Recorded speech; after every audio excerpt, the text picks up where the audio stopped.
Di usianya yang hampir 40 tahun, Tante Mai selalu tampil muda dan glamor dibandingkan ibu-ibu lainnya di lingkungan tempat tinggalnya. Teman-temannya banyak, terutama mereka yang berusia muda.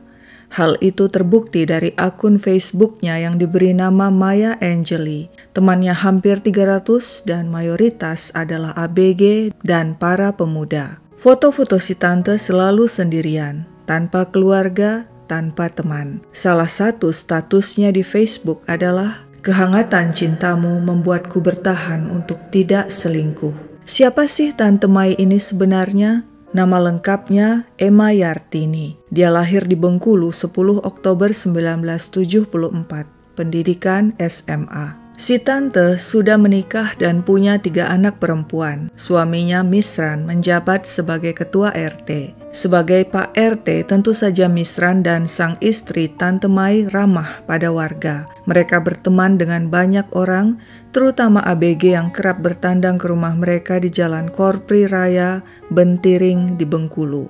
Bermacam hal dilakukan para remaja itu di rumah Pak RT, sekedar ngumpul-ngumpul dan nongkrong, mengobrol, main gitar atau nonton TV.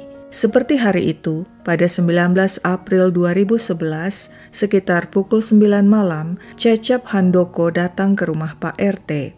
Di sana dia mengobrol dengan Pak RT dan sang istri Tante Mai. Tidak terasa malam semakin larut. Tepat pukul 12, Cecep pun pamit pulang. Tapi Tante Mai mencegah, "Sudah malam, kau nginap saja di sini." Cecep pun menerima tawaran itu.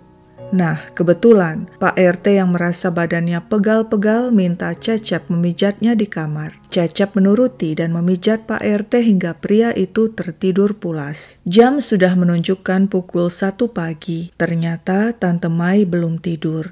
Dia minta Cecep memijatnya di kamar lain. Wanita itu lalu berbaring di atas tempat tidur dan Cecep pun mulai memijat. Sesaat kemudian, si tante minta Cecep mematikan lampu kamar, dan dalam kondisi gelap, Cecep pun melanjutkan pijatannya. Saat itulah mendadak Tante Mai memegangi Cecep dan menggerayanginya tanpa malu-malu. Tidak perlu waktu lama, keduanya pun lupa diri dan melakukan hubungan terlarang.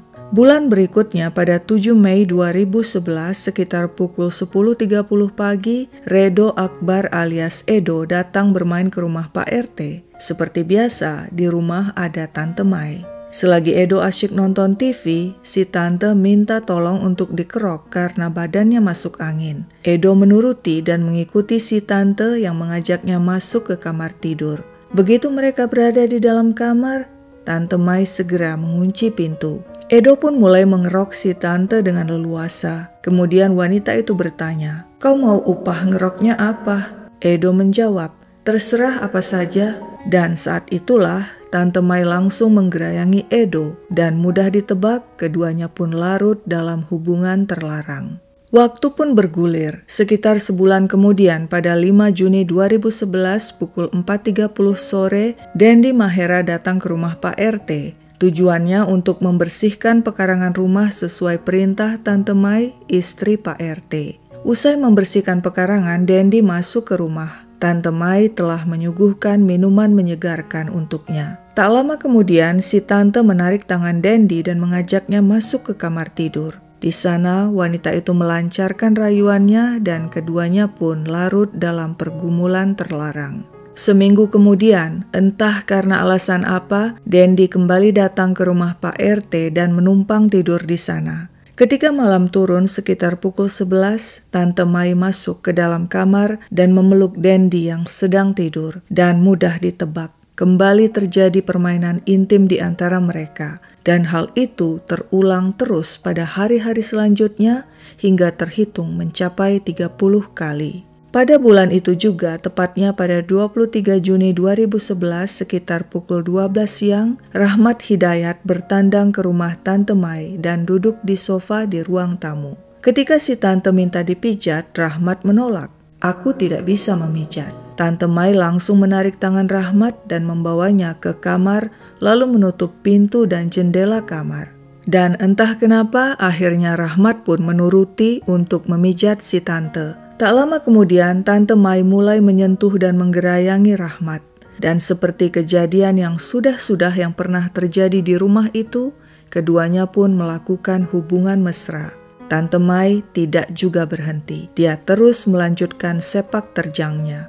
Pada Kamis 5 September 2011 sekitar pukul 10.30 pagi, Ahmad Tafsir alias Tafsir sedang berada di rumah si tante. Tante Mai memanggilnya untuk masuk ke kamar dan menyuruhnya menutup pintu. Tak lama kemudian, keduanya pun terengah-engah. Setahun berlalu. Pada 19 September 2012, Rico Leviardi berada di rumah Pak RT. Saat itu dia sedang menjaga adiknya yang dititip di sana. Dan seperti biasa, tentu saja di rumah itu ada istri Pak RT yaitu Tante Mai alias Emma Yartini. Sekeliling gelap, sudah pukul 10 malam, Tante Mai mengajak Rico masuk ke kamar. Wanita itu hanya mengenakan sehelai kain yang membalut tubuhnya. Seperti sudah jadi kebiasaannya pada tamu-tamu yang datang, si tante pun minta dipijat. Rico mulai memijat dan sesaat kemudian si tante melancarkan aksinya. Tangannya yang rajin menjamah mulai memegangi Rico. Hal tabu pun terjadi di antara keduanya. Seluruh sepak terjang maksiat si tante terjadi sejak 19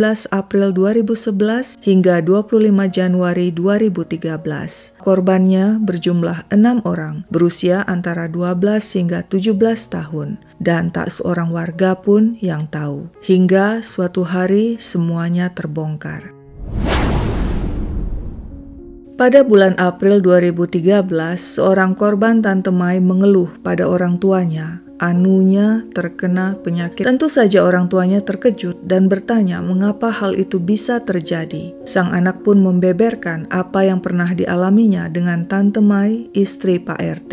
Nah, dari sinilah semuanya terkuak. Rahasia Tante Mai terbongkar. Ternyata selama ini di rumah Pak RT telah terjadi peristiwa tidak senonoh dan dalangnya adalah si ibu RT. Berita mengejutkan itu pun segera menyebar dan diketahui warga lainnya. Korban-korban lain mulai muncul, terhitung seluruhnya ada 6 orang yang berani bicara dan bersaksi tentang buasnya sepak terjang Tante Mai. Warga dan para orang tua murka dan mendatangi Tante Mai. Kasus itu dicoba diselesaikan dengan melibatkan tokoh adat dan tokoh agama setempat, namun gagal. Nyaris terjadi keributan dan sebagian warga berusaha menghakimi Tante Mai dan mengarak wanita itu dan mengusirnya. Mereka ingin cuci kampung. Namun akhirnya hal itu segera dilaporkan ke polisi dan si tante pun diamankan di Polres Bengkulu untuk diinterogasi. Misran sang suami sekaligus ketua RT juga dibawa ke kantor polisi untuk ditanyai lebih lanjut perihal sepak terjang istrinya. Pria itu mengaku selama ini mengetahui aksi mesum sang istri. Dia pernah memergoki istrinya dan menegurnya agar jangan mengulangi perbuatan itu. Namun sang istri, Tante Mai, bandel dan terus mengulanginya tanpa peduli pada Misran sang suami. Ketika diinterogasi, Tante Mai mengungkapkan pengakuan yang cukup mengejutkan. Wanita itu menegaskan aksinya bukan paksaan, melainkan dilakukan atas dasar suka sama suka, bahkan ada yang didasari rasa cinta. Ada yang menyatakan cinta duluan pada saya lihat dia tulus, lalu saya terima, demikian kata si tante. Menurutnya, dirinya lah yang sebenarnya jadi pelampiasan nafsu para ABG. Terkadang mereka datang ke rumah si tante untuk ngelem, ngerokok, dan nonton video syur. Karena terangsang, mereka kemudian melampiaskannya pada si tante. Namun Tante Mai juga mengaku bahwa dia tidak tertarik pada pria dewasa karena hubungannya akan lebih berisiko, terlebih jika pria itu sudah beristri. Si tante melakukan aksinya tersebut sejak suaminya Misran menderita diabetes dan sudah 6 tahun tidak lagi bisa memenuhi kewajibannya sebagai suami. Akibatnya si tante pun melampiaskan hasratnya yang tidak terbendung pada para ABG dari 1 kali hingga 30 kali untuk setiap orang. Wanita itu mengaku sebenarnya korbannya lebih dari 6 orang, namun yang berani mengaku dan bersaksi hanya 6. Tante Mai juga membantah dia tidak pernah menularkan penyakit kepada siapapun karena dirinya sehat. Dia mengatakan bahwa si korbanlah yang telah menuduhnya sebagai sumber penyakit. Dia itu kerja di kafe, mungkin dari sana dia dapat penyakit. Kalau saya yang sakit, mengapa yang lain tidak tertular? Begitu kata si tante pada wartawan. Polisi yang mengamati tingkah laku Tante Mai saat diinterogasi melihat keanehan. Jadi dia itu seperti mengalami gangguan jiwa. Kadang-kadang kepada petugas dia bilang ingin tobat dan kembali lagi membuka Al-Quran yang sudah lama ditinggalkan. Tetapi tiba-tiba bilang bahwa dia mantan entertain dan sebagainya, jadi kayak orang labil. Demikian dikatakan Kapolres Bengkulu kepada media. Biasanya tersangka kasus asusila malu dan menunduk. Tidak demikian dengan Tante Mai alias Emma Yartini. Dia justru tampak percaya diri. Bahkan kepada wartawan yang mewawancarainya, dia pun berani buka-bukaan. Terungkap pula bahwa sebenarnya kasus Tante Mai ini pernah diselesaikan secara adat oleh warga dan tokoh adat serta tokoh agama setempat. Sanksi pun telah dijatuhkan berupa pengusiran Tante Mai. Tapi menurut si tante, dirinya tidak terima diusir warga. Saya tidak punya tempat tinggal lagi. Saya sudah bangun rumah itu. Saya tidak mau pergi dari rumah itu. Sang suami Misran yang meski tahu sepak terjang istrinya mengatakan tidak ingin menceraikan wanita itu. Alasannya, dia khawatir nantinya tidak ada lagi orang yang merawatnya. Sang suami pernah memohon kepada warga agar istrinya tidak diusir, namun warga menolak hingga kasus ini pun akhirnya dilaporkan kepada polisi.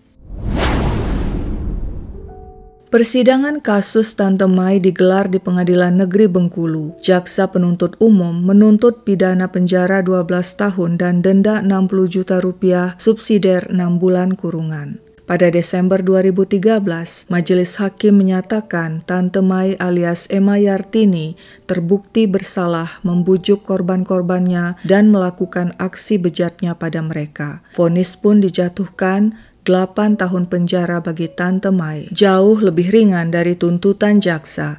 Mendengar putusan itu, Tante Mai langsung memeluk ketiga anak perempuannya yang masih kecil dan sesaat kemudian si tante pingsan.